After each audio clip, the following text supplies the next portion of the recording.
All right, let's dive into what is, without a doubt, the single most important rivalry of our time, the competition between the US and China. And look, this isn't just some abstract political headline. We're talking about a force that's actively reshaping, well, pretty much everything, from the global economy all the way down to the technology in your pocket. At the end of the day, this entire contest boils down to one fundamental question, and the stakes couldn't be higher. Who is going to lead the 21st century?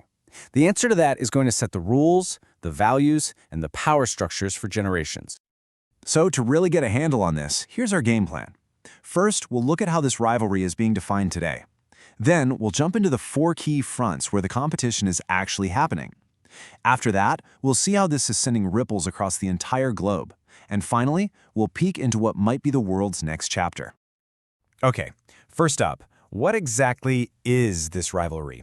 You've basically got a classic geopolitical drama playing out. On one side, you have the United States, the main architect of the global order since World War II. And on the other, you have China, a nation whose economic and military rise is unlike anything we've ever seen in modern history. It's the established power meeting the rising challenger.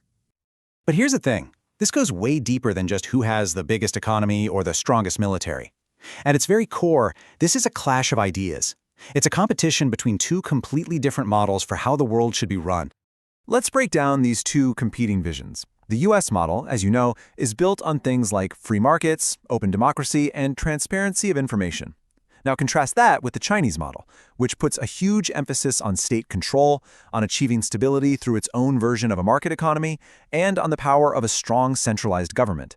These aren't just small disagreements, they're fundamentally different blueprints for the future, and that makes finding a middle ground really, really difficult.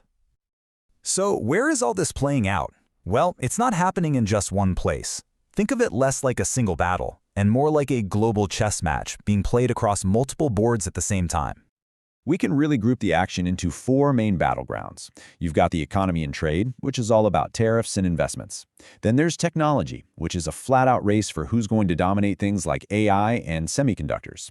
You have military power, especially in the Indo-Pacific. And finally, there's the whole world of global influence and diplomacy, the fight to win over allies. Now, of those 4, a lot of experts will tell you that technology is the most decisive front. Seriously, the country that comes out on top in key areas like AI and, especially, semiconductors could lock in an advantage for decades. It's so intense, people have started calling it the chip war.